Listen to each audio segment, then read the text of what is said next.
Good morning, everyone. Hope everyone's having a great Friday so far.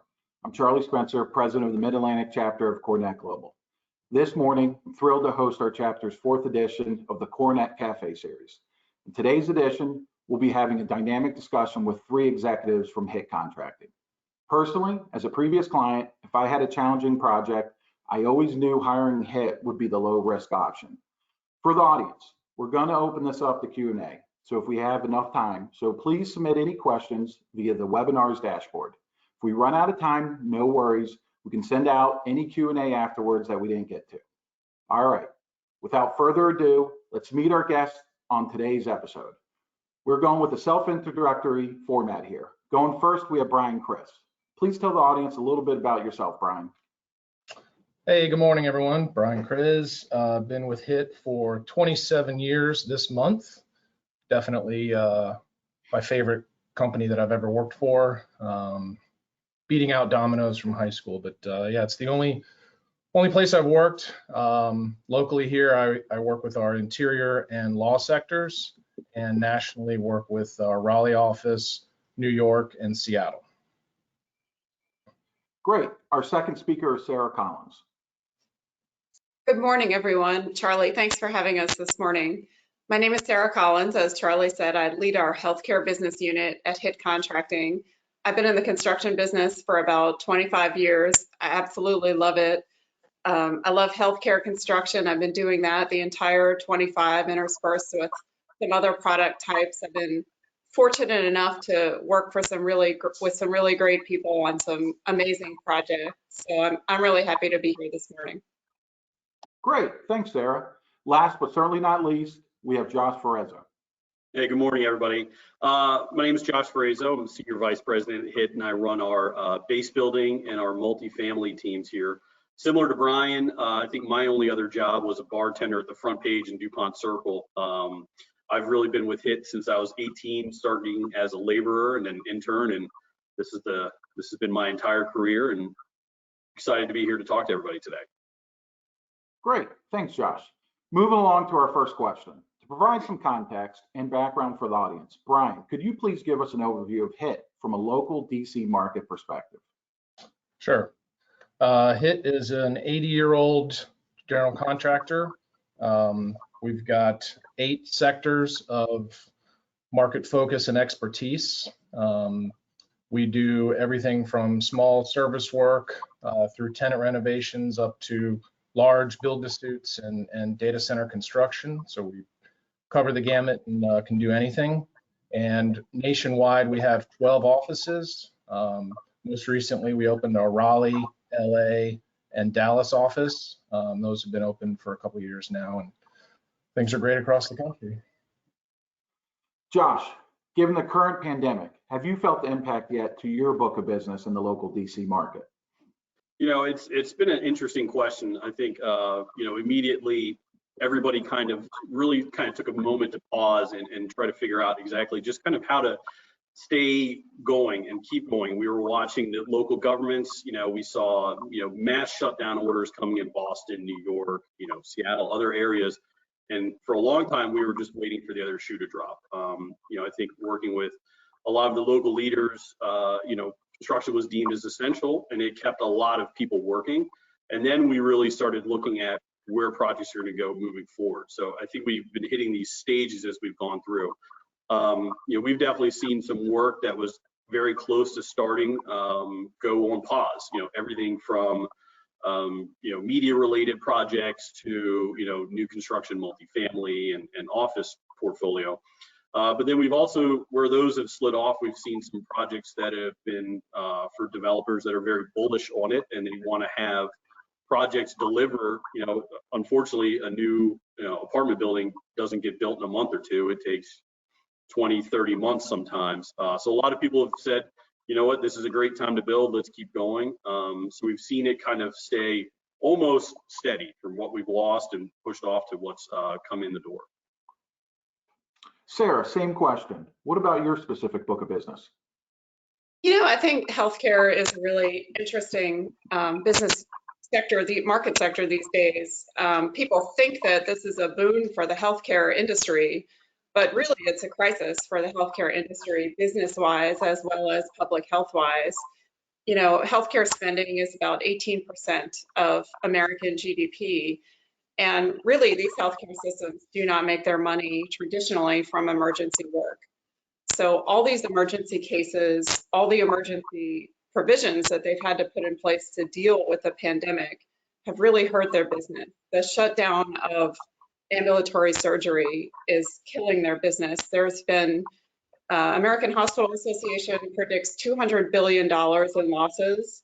160 billion of that has been through ambulatory surgery being shut down. So they're really looking forward to slowly and safely reinstating that line of business. Last April, just this past month, in a single month, the American economy lost 1.4 million jobs in the healthcare sector. So what we find is our clients reassessing their capital spending plans and in some cases freezing projects, in some cases, again, reassessing how they're going to come back and put these clinical services back online in the face of these major losses that they're experiencing. So Sarah, as you mentioned the healthcare industry and some of the unique challenges they are going through with this pandemic, how do you market your services without being perceived as opportunistic during a public health crisis? Well, it's a really good topic. It's something we think about all the time, whether there's a public health crisis or not. We're really fortunate in that we have a lot of clients who are repeat clients who know us and know what we can do and trust our services. So we really, as far as the pandemic goes, we really haven't done a lot of additional marketing of our services. We've helped clients where we can. We're working in their facilities anyway, and they know where to find us. So we've been there to assist when we're needed, and we're happy to do that. We were qualified for one of these field hospitals through U.S. Army Corps of Engineers. So we're standing by for that. Hopefully it won't be necessary. These are opportunities that have unfortunately come to us as a result of the crisis. So we, like everybody else, we try to manage it in a sensitive way. Absolutely. All right, back to Josh. What has made HITT resilient in the face of uncertain market conditions in the past? And will those strategies hold for a potential market contraction that we're seeing today? You know, I think probably about 20 years ago, we really broke ourselves apart into sectors and really tried to focus on separate books of work and allowing our different kind of business units to grow and become really subject matter experts in their fields. This also allowed us to diversify, right? Because if everybody's kind of chasing their own projects, chasing their own clients, there is no real, I would say, organizational structure. There's no foresight, there's no planning. So about 20 years ago, when we broke into these, you know, we really started forcing ourselves into these organizational business units that started having to develop strategic plans. And that really grew entrepreneurship within the company. It also grew diversification. You know, we've had things like, you know, our technology sector and our data center team, which, you know, I would say grew about, 10, 12 years ago, and has now become, one of the largest data center builders in the nation. That's the type of stuff that we've always tried to do and diversify within the organization. About 8, 10 years ago, we've been doing some multifamily work sporadically, throughout our history, and we really started to make a larger focus during the economic downturn into the multifamily side. And that's where my sector grew out of our base building group. And now we have, a dedicated multifamily sector. We are looking, and we have a few, I would say, strategic plans coming down the line for the future for more diversification, to try to help weather these storms. But I think that's been one of our biggest assets, and where one group will see an increase in work, during a downturn. Like, our healthcare team saw a large boom in work during the Great Recession we had a few years ago, and our team saw a decrease. We were able to move resources around. And I think that's been one of the best things about HITT is the diversification and the ability to move people throughout the organization. Great. So Brian, you mentioned work across the country previously. With HITT's national approach, how have you seen the pandemic impact your business across the many markets that HITT serves nationally? Well, I think like everyone on this call, we've been in a constant state of communication. We've been on the phone all day, going from call to call, keeping in touch with everyone and trying to stay up and in front of all the different requirements, all the jurisdictional, notifications and directives. Like Josh mentioned, out west, California, Seattle, and up in New York, construction was shut down for a while, except for some essential business opportunities. So, trying to work through what we could accomplish during those requirements was, we had to be flexible. We had to communicate with our clients and our teams. And now, same thing as we're kind of emerging and markets are opening up, there's different requirements in different jurisdictions as well. Some jurisdictions mandate that you do temperature testing for your screening. Some you've got to maintain logs of those screenings on site. You've got to screen everybody from visitors to inspectors to subs. So it's a lot of communication. We got to make sure our teams know what they need to be doing, how they need to be doing it. We need to educate our clients, educate our subs. So it's a lot of communication, a lot of coordination. We've also got construction going on across the country in areas where we don't have offices. So when they're in locations that are shut down, last month I was talking to one of our superintendents who had started a project, and I was checking in to see how he was doing. And, like most of our frontline heroes, he's all over it. Everything's good, and the job's good, the subs are good. And I said, well, where are you staying? How are your provisions there? And he said, it's good. It's an extended stay. Some of their services have been shut down, laundry and food service, and the local laundromats were closed, and a lot of the restaurants were closed. So, you've got to take into account how to help them, come up with solutions and have a way to ship things to them and support them so they can perform their work and be safe and feel that support. So a lot of communication, preparedness to stay ahead of things. Indeed. Yeah, right. Sometimes it's the most simple things that you don't think about until a pandemic hurts. Yeah. Josh, can you share anything about where you see growth opportunities emerging in today's environment? Yeah, I think this, it's going to be interesting to see how everybody reacts to this, right? I think this is going to drive healthier buildings in the future. Right now we have steel, we have concrete buildings. DC is a very, concrete-driven town just by the head heights that we have. And, they're not the healthiest buildings, right? But we're starting to see the emergence. HITT has invested heavily into the mass timber construction side over the past few years, having just completed our collab project, which is the first CLT structure, commercial CLT structure in the Commonwealth of Virginia. It actually just got I think we just got the Living Building Challenge PETAL certification this past week, which is the first PETAL certification in the Commonwealth of Virginia as well. I think that's what's going to be one of the big things is these mass timber, wood, these healthy living buildings. From a multifamily side, it's going to have definitely an interesting impact, right? We're hearing, it's amazing right now, a lot of us are living in suburban areas, but you see urban areas like New York where people are just dying to get out of their apartments, right? They've been cooped up in a 600 square foot, 700 square foot apartment for 8-10 weeks. So I think multifamily projects are going to start seeing a heavier impact on, trying to bring natural light in, right? As we start hearing more and more from the country about, UV light killing the virus, things like that, healthier living, we're going to see, right now, most of our corridors are double loaded corridors. They're pitch black dark with a couple lights in it. Now we're going to, I think, start seeing, more emphasis on natural light. We're going to see a heavier emphasis on mechanical systems driving a lot more fresh air. The 2012 code started actually requiring fresh air being dumped into units, no more just opening your window a tiny crack and getting all your fresh air that way. But again, it's not much fresh air. We're only talking a couple hundred CFM for a whole apartment unit. So I think that's where we're going to start seeing a push and developers and end users really starting to put more of an emphasis on healthier and living buildings, and creating these spaces that really are inviting, and God forbid we ever go through something like this again, we're a little bit more prepared for. Great, great. So Brian, as a leader, what have you learned about your team over the past 9 weeks? Do you have anything that you will change in the future as a result?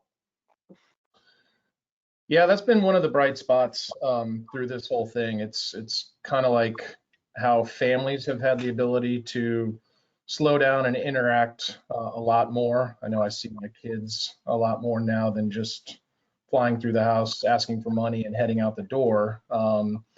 So through this, every day we've had calls and video talks with our team leaders, and that's not something that happened during a normal week of construction. Everyone's running off in different directions, different pursuits, dealing with different issues, and you touch base kind of as you cross paths.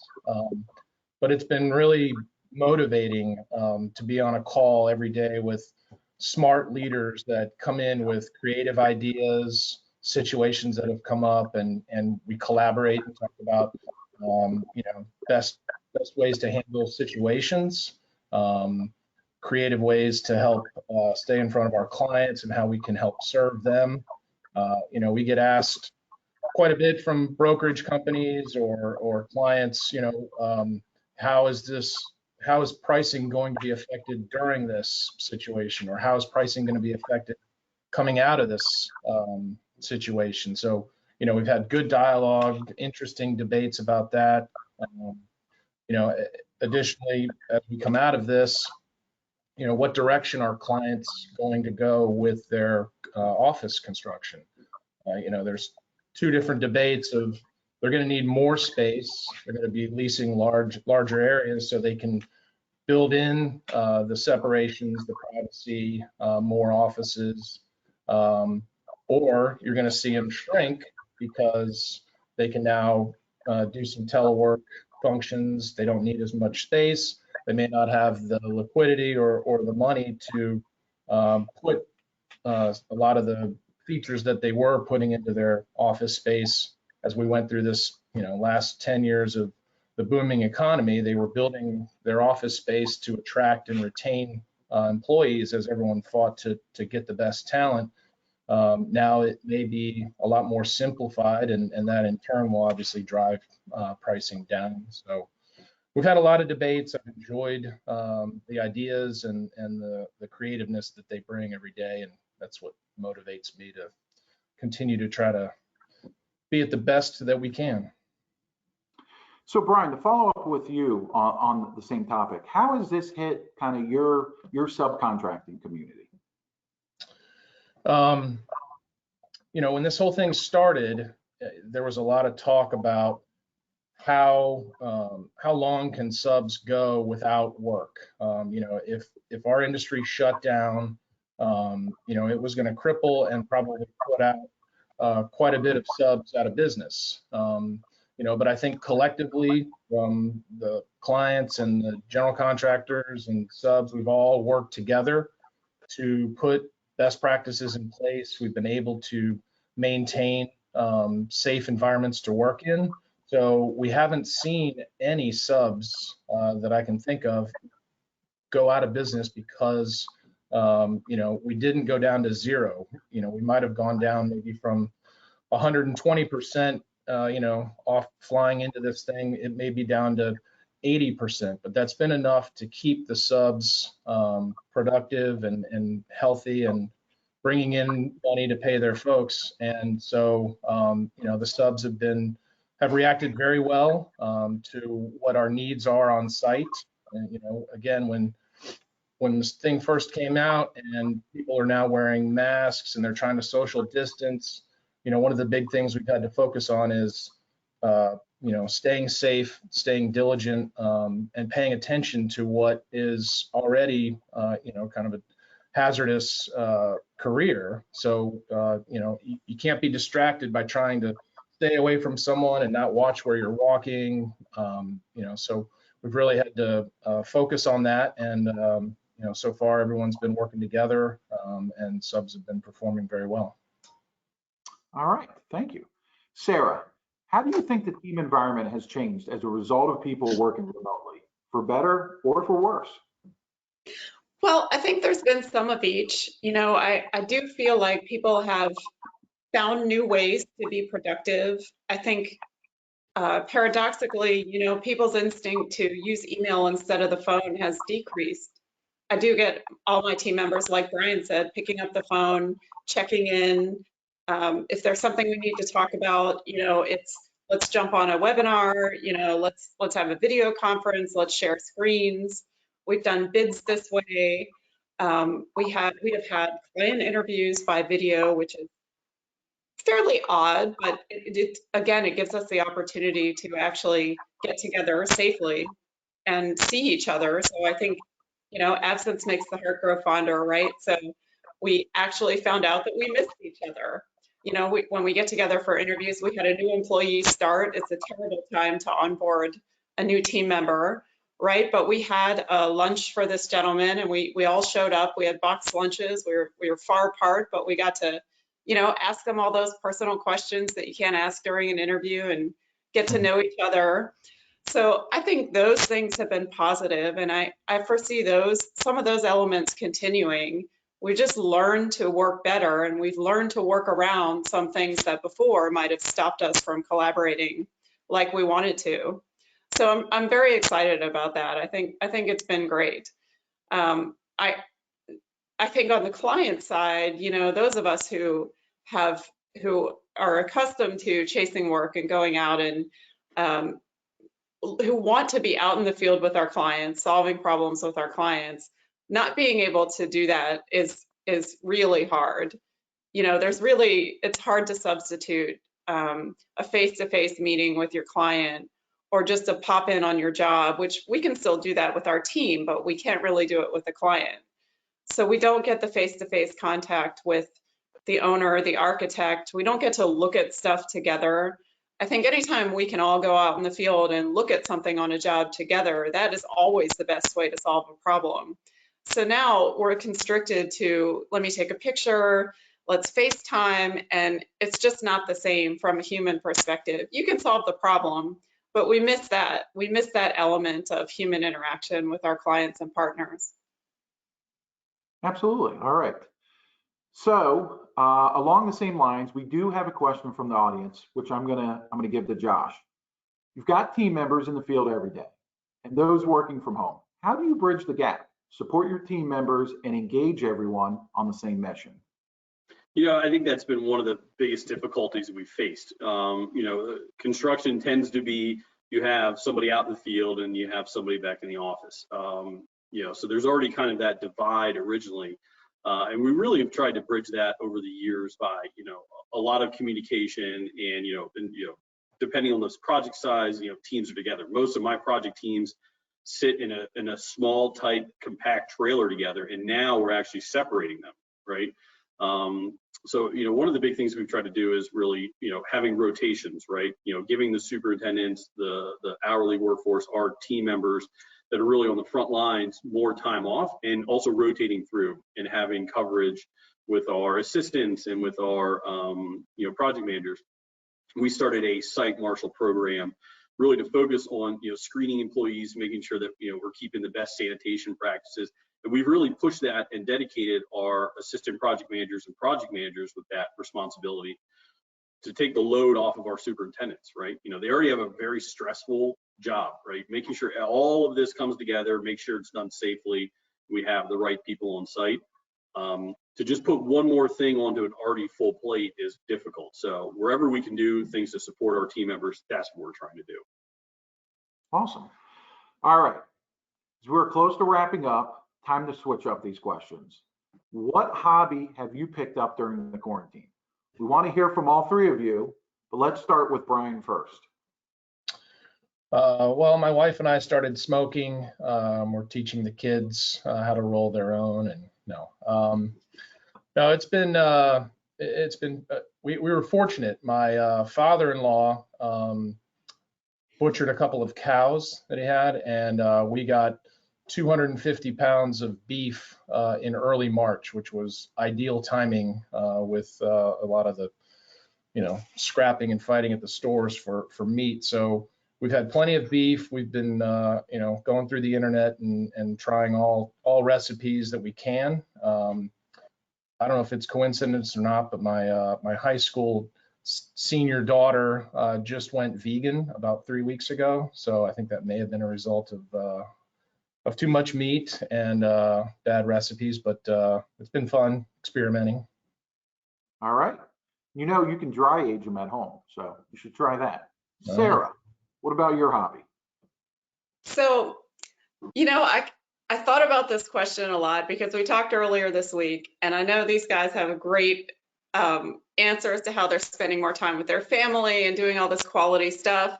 But I think my biggest accomplishment, I don't know if I'd call it a hobby. I wouldn't call it a talent. I cut my own hair last week. So if anybody out there has been sitting there thinking, what is wrong with Collins's hair? Now you have an answer.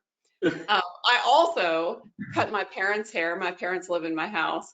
So I did that. Also not great, but accomplished the purpose. Haven't gotten to my husband yet. He's not at that point, but I'm getting him there. Great. All right, Josh. It's funny. I've got 3 daughters, 9, 6, and 3, and I've always been a big fan of trying to break gender stereotypes for them to give them a good upbringing.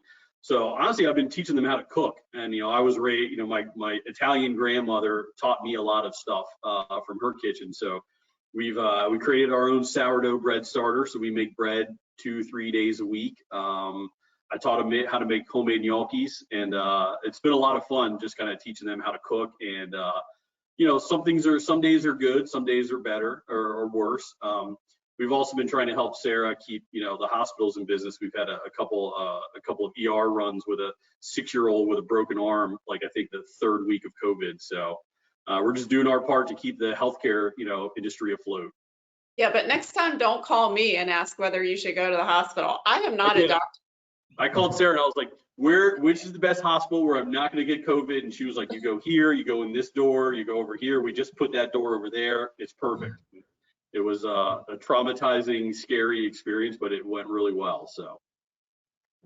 All right. I can't think of a better way to end this episode than on Josh's grandmother's recipes. If I had to answer that question, my new quarantine hobby would be braiding hair for my 2-year-old and 4-year-old daughters, as well as becoming a preschool teacher. Excellent. Well, with that said, I hope the audience enjoyed learning more about HITT and these leaders as much as I did. I want to give a big thank you to Brian, Josh, and Lisa for giving us the opportunity to have this discussion. I hope everyone has a great rest of their Friday and an even better weekend. It looks like the weather's finally starting to cooperate. Please, everyone, stay safe and healthy. And we'll be back here next Friday at the same time to learn more about Jones Lang LaSalle, hosted by John Macaron from Geico. Goodbye, everyone. Thank you. Thanks, everybody. Goodbye. Have a great weekend.